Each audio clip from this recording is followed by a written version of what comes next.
Então, senhoras e senhores, isso é uma possível saída do horror chamado guerra? Ou é só mais um movimento de lábios? Ou é uma armadilha para a Ucrânia?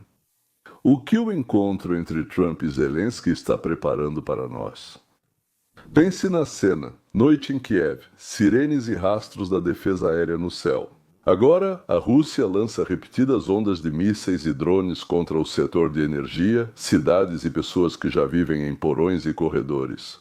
E exatamente nesse momento, quando metade do país está novamente sem luz, o avião com a delegação ucraniana voa para a Flórida.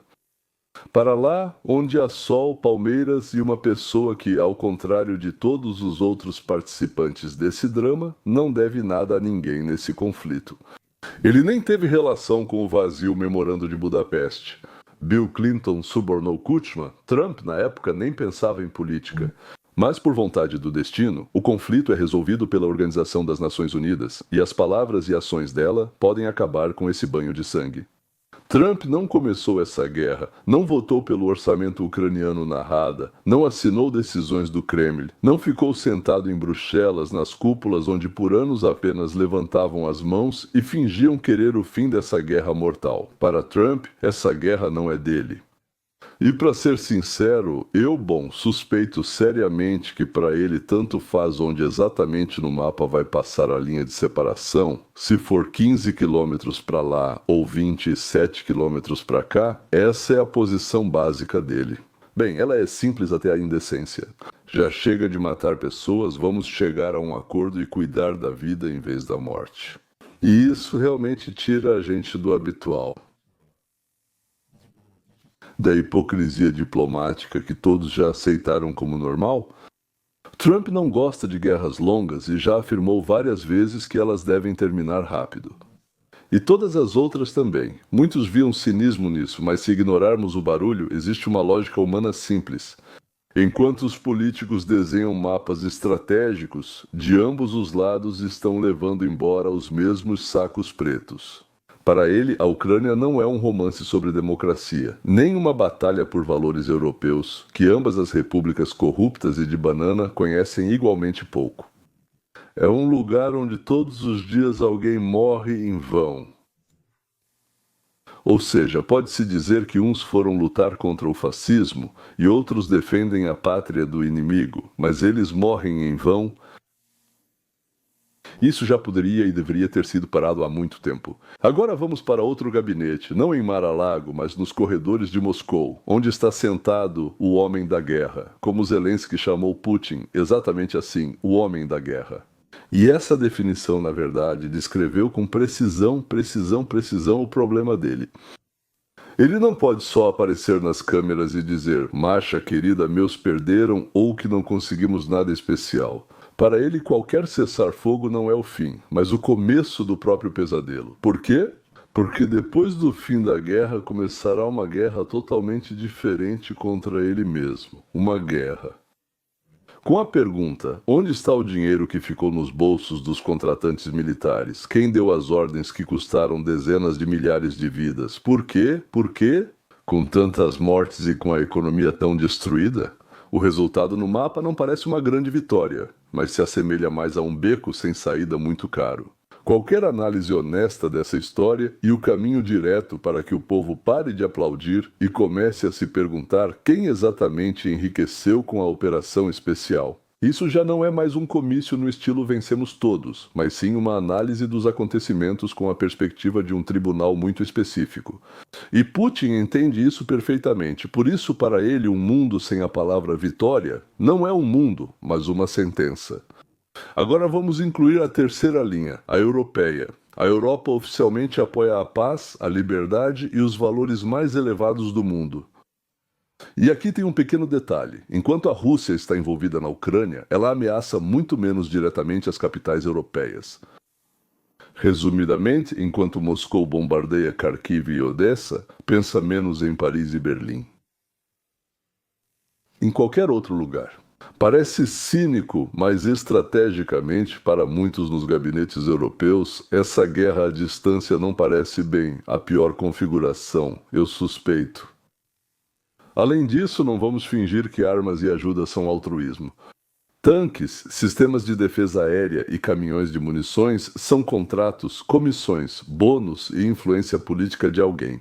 Com a guerra em andamento, orçamentos e fundos especiais crescem, enquanto a prestação de contas se torna mais obscura. Quanto mais o conflito se prolonga, maior é o número de pessoas que lucram com a ideia de ajudar a Ucrânia até a vitória final, seja lá o que isso signifique. E então, de repente, esse equilíbrio confortável para muitos é quebrado. Trump é um homem que, do ponto de vista de uma grande parte das elites europeias e de parte do establishment americano, comete o principal pecado. Ele pretende acabar com a guerra, não administrar o conflito, não equilibrar as ameaças, mas sim parar de vez com o massacre. Para eles, isso é uma catástrofe.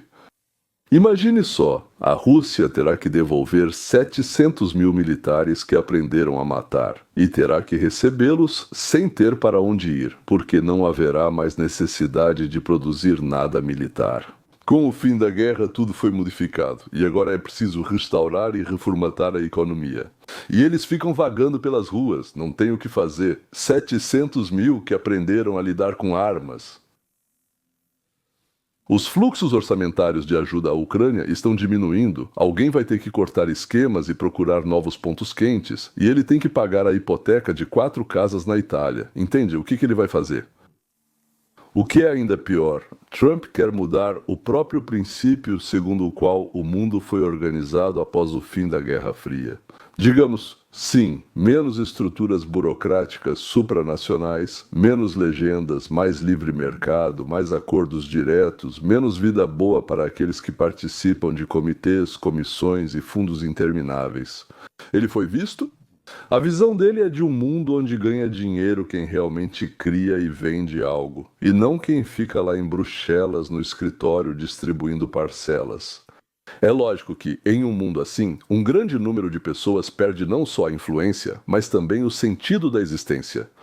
Por isso não é só ódio ao Trump, não é só pelos tweets dele, pelos modos, pela grosseria, é o ódio do sistema contra quem quebra o roteiro.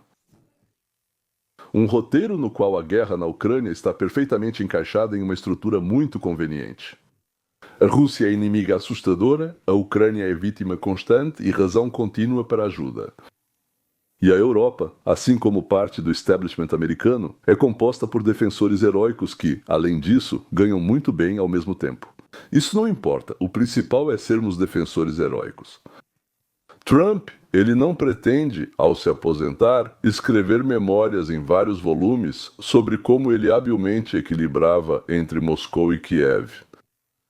Ele precisa de outra coisa. Para ser lembrado como o presidente que acabou com a guerra, que chegou e a encerrou, não porque isso era importante para ele. A Ucrânia ali é um símbolo, mas porque ele, por princípio, não aceita a própria ideia de um conflito interminável por causa de jogos geopolíticos. Ele olha para o mapa de forma muito simples, aqui, neste ponto, bem aqui, estão matando pessoas, então isso precisa ser parado. Onde a linha vai passar, que decidam aqueles que assinam os documentos e vivem por perto.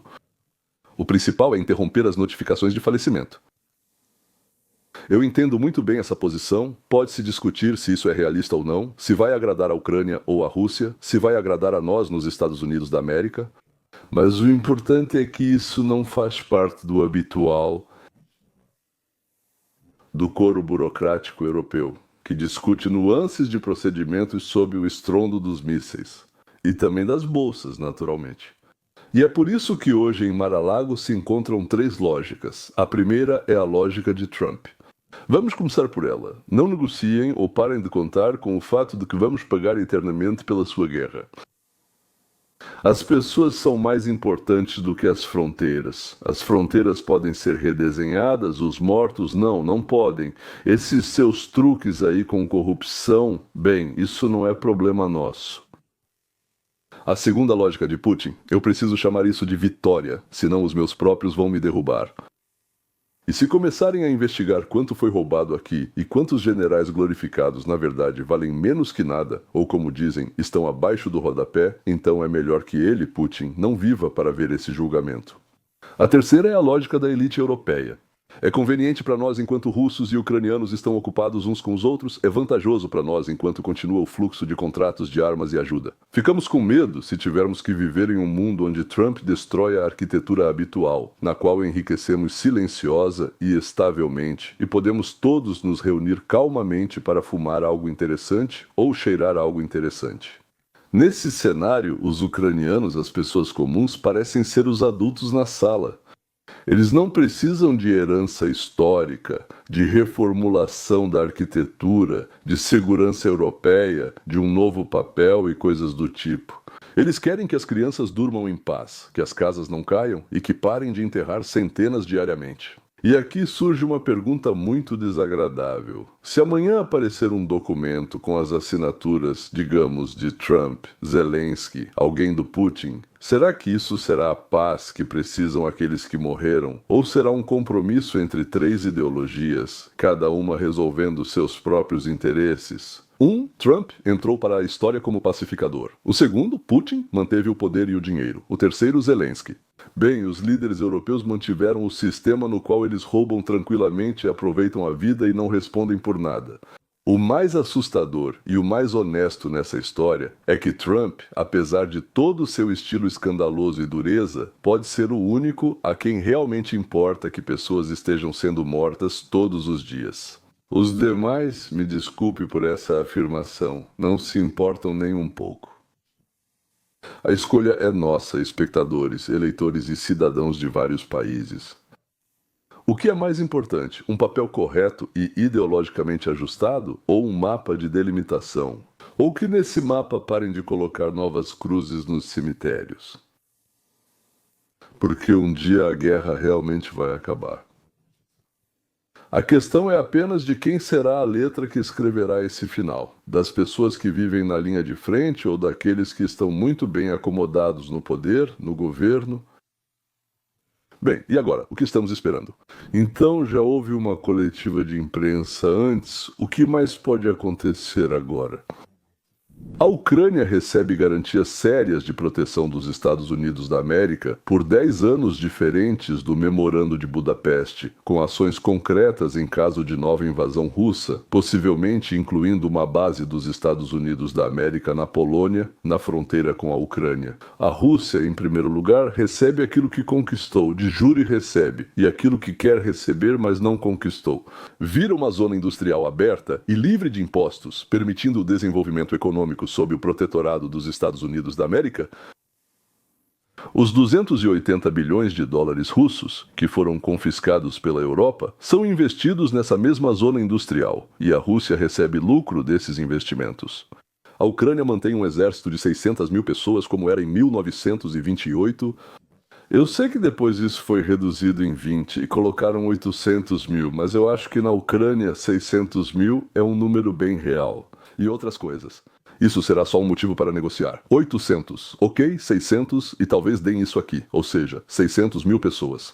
O exército e as sanções contra a Rússia são retirados gradualmente, não de imediato.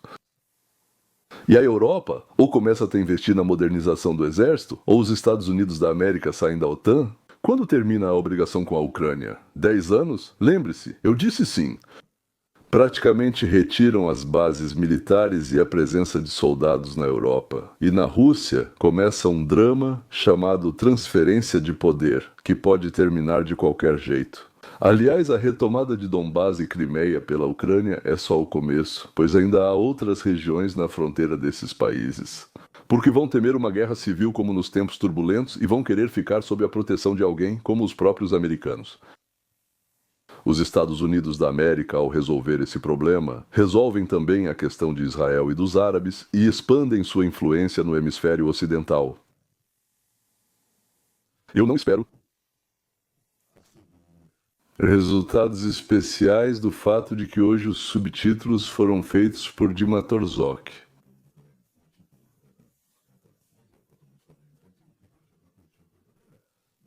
Mas, mesmo assim, no momento em que estou gravando, não há nenhuma mensagem de que algo já aconteceu. Mas, para ser sincero, eu também não espero nada. Para ser sincero, nunca entendi, e ainda não entendo por que eles se encontram. Isso poderia ter sido discutido de forma mais reservada. Talvez existam algumas coisas que precisam ser ditas do Putin para o Zelensky através dos americanos e não por meio de outros canais. Mesmo que sejam muito protegidos, ainda assim podem ser interceptados, ou então é preciso sentar e convencer, explicar e tudo mais. Deus sabe, mas isso é só uma etapa e, no máximo, pouco. Até onde eles podem hoje chegar a um acordo de que tem uma posição comum, a partir da qual irão negociar com a Rússia? Bem, basicamente é isso. E com isso encerramos por hoje. Assim que surgirem novas informações interessantes, fatos ou histórias, terei o prazer de compartilhá-los com vocês. Até logo, editor de legendas.